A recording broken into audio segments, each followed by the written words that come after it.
वालेकुम दोस्तों, प्रोग्राम में खुश आमदीद। मैं हूं राना फवाद अरशद यासीन साहब के साथ। दोस्तों, इमरान खान का लॉन्ग मार्च लाहौर से रवाना हो गया। आज पूरा दिन लाहौर के अंदर ही सफ़र करेगा और लाहौर में ही क़याम पज़ीर होगा। इमरान खान 2 दफ़ा से कल और उससे पहले भी ऐलान कर चुके हैं कि हमारा लॉन्ग मार्च पुरअमन होगा, इस्लामाबाद में जो रेड जोन में दाखिल नहीं होगा, जो मुतय्यन जगहें हैं वहीं पर पहुंचेगा। लेकिन उसकी यकीन दहानी, इमरान खान की यकीन दहानी पे यकीन कौन करे, क्योंकि उनका माजी में भी यही वतीरा रहा है कि उन्होंने जो कहा वो किया नहीं, जो किया वो कहा नहीं। यू टर्न के वो मास्टर हैं, तो उनकी बात पे कौन यकीन करेगा।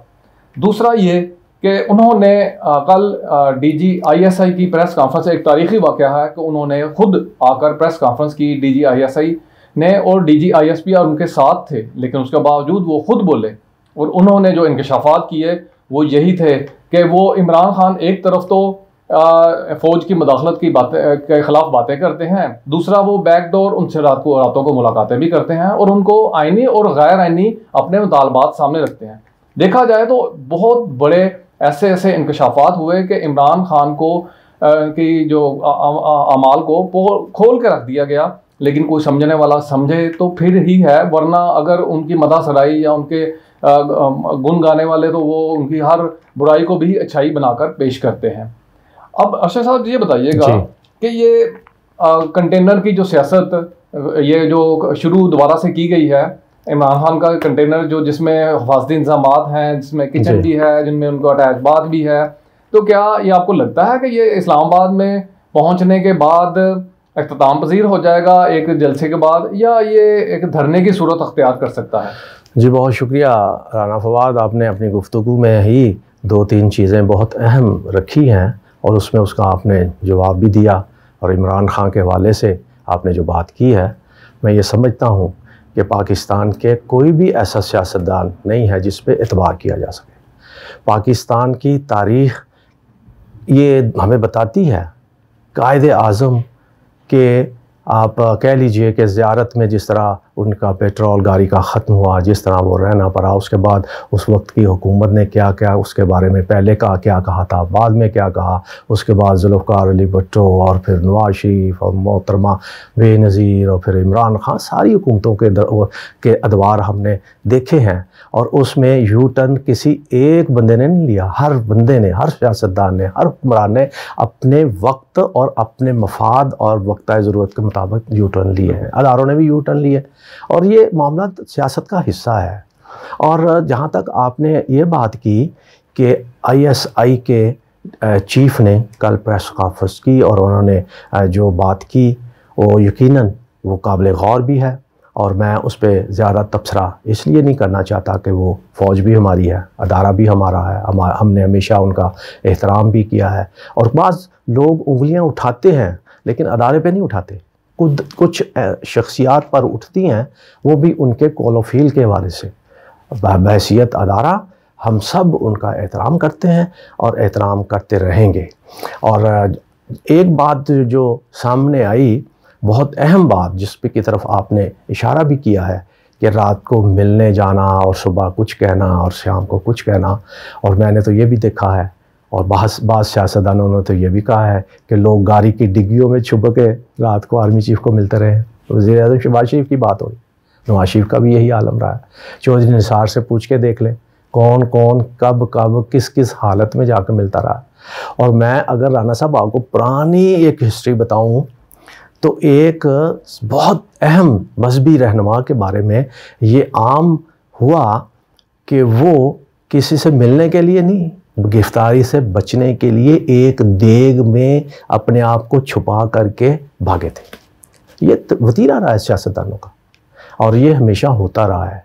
इसमें किसी एक को आप मुर्द इल्ज़ाम नहीं ठहरा सकते। अब असल बात जो आपने मुझसे पूछी वो ये कि पाकिस्तान के अंदर, जिस तरह मैंने कहा, किसी पे एतबार नहीं किया जा सकता किसी की सियासी, क्योंकि बाद में ये कहता है जी वो हमारा सियासी बयान है, और कि एक के लिए नहीं है। हर बंदे ने ये कहा हमेशा कि ओ जी जनाब प्रेशर पड़ा आवाम का, तो जो जनाब वो हमारा सियासी बयान था।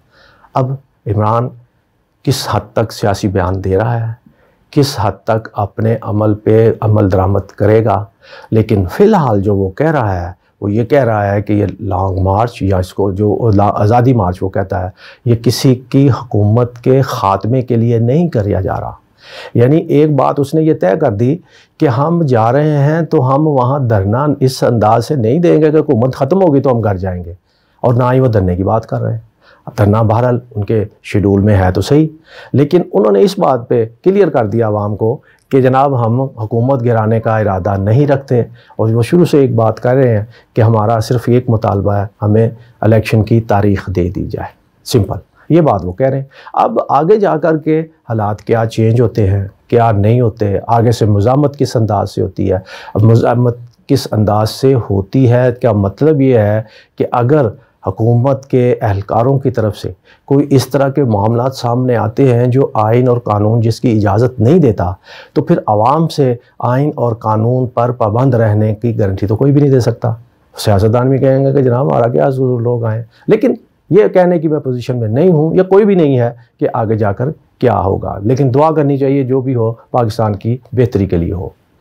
अर्शद साहब, जिस तरह आपने फरमाया कि माजी में भी सियासतदानों ने फ़ौज के साथ मुलाकातें की हैं और शहबाज शरीफ का भी जिक्र किया, वो सारे सियासतदान, बहुत सारे सियासतदान फ़ौज की गोद में जिनके बारे में राय है कि वो गोद में बैठकर आए, इक़्तिदार में आए, उन्होंने इक़्तिदार के मज़े लूटे, लेकिन इमरान खान अपने आप को उनसे हटकर बयान करते हैं। वो एंटी इस्टेब्लिशमेंट कहलवाते हैं। वो कहते हैं जी फ़ौज की मुदाखलत नहीं होनी चाहिए। एक तरफ तो कहते हैं कि फ़ौज की मुदाखलत हमें नामंजूर है, दूसरी तरफ फ़ौज की मुदाखलत वो खुद दावत भी देते हैं। वो कहते हैं जी कि जल्दी इलेक्शन करवाएं, वो अपने मुख्तलिफ मुतालबात सामने रखते हैं। एक्सटेंशन अगर चीफ ऑफ आर्मी स्टाफ की करवाई तो किसने करवाई, तो वो उनके कोलोफिल में तो तजाद ऑटोमेटिकली नजर आ रहा है। आपने बच्चे को नजर आ रहा है। जी आपने दुरुस्त कहा, लेकिन मैं आपको याद करवा दूं कि जब नवाज शरीफ को निकाला गया था उसने भी कहा था कि वोट को इज़्ज़त दो, और अदारे के ख़िलाफ़ खुल के उन्होंने कहा था। आर्मी चीफ के बारे में ख़ुद उन्होंने नाम लेकर उनको कहा था, ये सब कुछ आपका दिया जा रहा है, और उस पर फिर कैंपेन भी चलाई गई थी।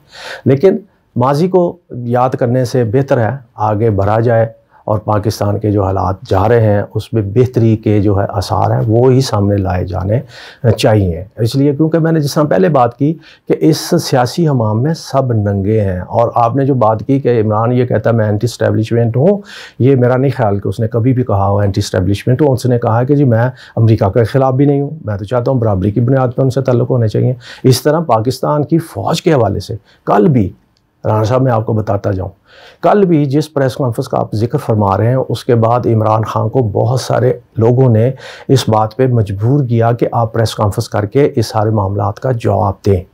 उन्होंने भी वही जुमले कहे जो मैंने आज अदा किए हैं कि फ़ौज भी हमारी अपनी है और अदारा भी हमारा अपना है। उनकी अपनी राय जो है वो अपनी उनकी राय ठीक है, मैं उसका जवाब नहीं दूंगा, ना देना चाहिए। और मेरा ख्याल है उन्होंने बहुत बहुत दुरुस्त फैसला किया। अगर वो भी एंटी स्टैब्लिशमेंट जिस तरह आपने कहा है और भी बहुत सारे लोग कहते हैं कि एंटी स्टैब्लिशमेंट तो नहीं कह सकते उनको, कि उनका मौक़िफ़ है कि किरदार फ़ौज का सियासत से हटकर होना चाहिए, कि ये भी नहीं उन्होंने कहा, ये भी नहीं कहते, ये इमरान खान नहीं बल्कि भाई ये नवाज शरीफ कहता था कि फ़ौज को नहीं आना चाहिए। जो जनरल साहब हैं उस वक्त जो थे उनका नाम वो लेकर कहते थे कि इन्होंने हमारी जमहूरियत डिरेल की है और इनका काम नहीं है सरहदों पे जाएँ, ये जाए वो जाए।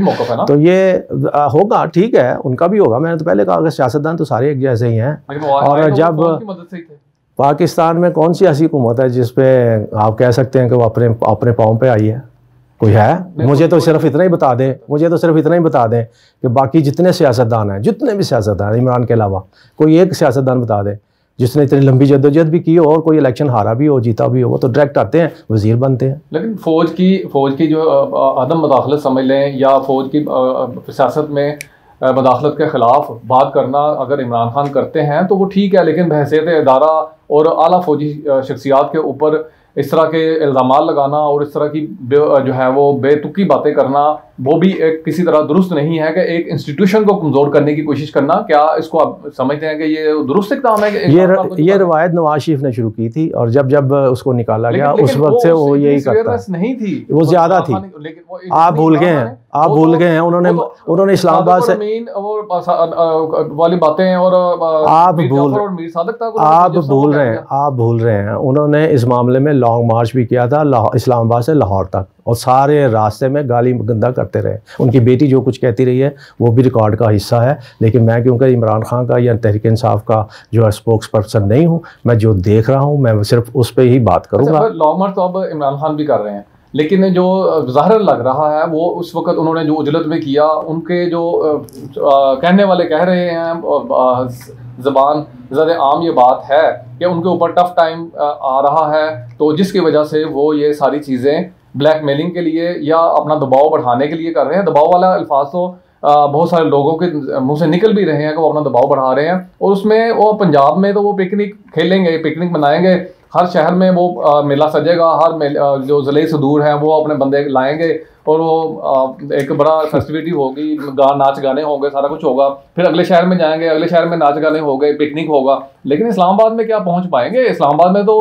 वफाकी हुकूमत है, वफाकी हुकूमत ने सिंध पुलिस को तलब किया है, पंजाब पुलिस ने जो है वो हुकूमत पंजाब ने नहीं दी, KPK हुकूमत ने नहीं दी, GB हुकूमत ने नहीं दी, लेकिन सिंध पुलिस जो है ना वो पहुंच गई है। और रियासत की जिम्मेदारी है कि अपने कैपिटल की हिफाजत करना उसकी जिम्मेदारी है, और जिसके लिए वो किसी भी सूबे से मदद हासिल कर सकती है। साहब ये सूबों ने नहीं दी लदा बात है, लेकिन उनकी जिम्मेदारी उन्होंने पूरी करनी है। और उन्होंने अगर बलवा करने वाले जो जिसकी जिम्मेदारी बाद में इमरान खान ने भी नहीं लेनी, यू टर्न ले लेना, तो उनको क्या खुला छोड़ दिया जाए इस्लामाबाद के अंदर?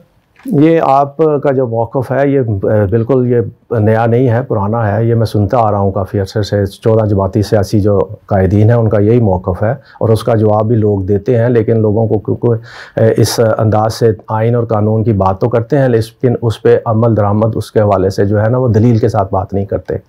पाकिस्तान की सबसे बड़ी अदालत सुप्रीम कोर्ट का ये अहकामात हैं, ये आर्डर हैं कि कोई भी अदारे में कोई बड़ा अफसर अपने मतहत को अगर गैर कानूनी काम कहता है जो पाकिस्तान की सालमियत के ख़िलाफ़ या अवाम के मफाद के ख़िलाफ़ जाता है, तो वो मातहत अदालत अपने आला अफसर के अहकामात को मानने से इनकार कर दे। ये पाकिस्तान की सबसे बड़ी सुप्रीम कोर्ट के अहकामात हैं। अब आपका सवाल जो है वो ये नहीं है कि किसी एक बंदे ने, मेरी बात सुन लें, किसी एक बंदे ने इसकी जो है इसके हवाले से जो है वो इनकार किया है। ये रियासतों के मामलात हैं। 17वीं तरमीम जो 17वीं तरमीम बड़ा ज़ोर शोर से आई है, 17वीं तरमीम के अंदर भी ये बात आइन का हिस्सा बन चुका है कि सूबे जो हैं वो पाकिस्तान के वफाक के हवाले से हर उस फैसले की पाबंदी करेंगे जो वो समझते हैं कि ये पाकिस्तान के आइन, कानून और अवामी मफाद के मुताबिक हैं, और ये जहाँ मुतनाज़े जी आइन का हिस्सा, और जो मामलात आइन से मुबर्रा हों, जो चंद लोगों की ख्वाहिशात पर मबनी हो, उस पे अदारे के मतहत लोग भी और सूबे भी उसका इनकार कर सकते हैं। ये पहली बार नहीं हो रहा, ये इससे पहले भी आपको याद नहीं रहा और बहुत सारे लोगों को याद नहीं रहता कि जब नवाज शरीफ की हुकूमत रही और जब पीपल्स पार्टी सिंध में रही और सिंध और वफाक के आपसी तसादम के हवाले से यहाँ तक होता रहा कि जब पंजाब में वज़ीर आला नवाज शरीफ थे और वो पाकिस्तान की वज़ीर आज़म बेनज़ीर का इस्तकबाल करने के लिए एयरपोर्ट पर नहीं जाया करते थे, बल्कि उनके रास्ते में रुकावटें डाला करते थे। इसलिए लोगों को भूल जाता है, तनकीद हमारे तजियाकार भी भूल जाते हैं किसी की ना किसी की मोहब्बत में, लेकिन हक़ाइक़ जो है वो भूले नहीं जा सकते, हक़ाइक़ सामने लाया जाना चाहिए। ये आईनी हिस्सा रियासी मामलात, इंतज़ामी मामला। वज़ीर आज़म के हलफ के बाद जब भी कोई वज़ीर आज़म किसी सूबे में जाता है तो ये आइन का हिस्सा होता है, उसको वज़ीर आज़म वहाँ के वज़ीर आला को प्रोटोकॉल देना आइन का हिस्सा। पाकिस्तान जब लाहौर आते हैं वज़ीर आला पंजाब, हर बार नहीं मैं कह रहा, मैं एक बार कह रहा हूँ, ये बहस करने वाला मामला नहीं है, आप आगे बढ़े।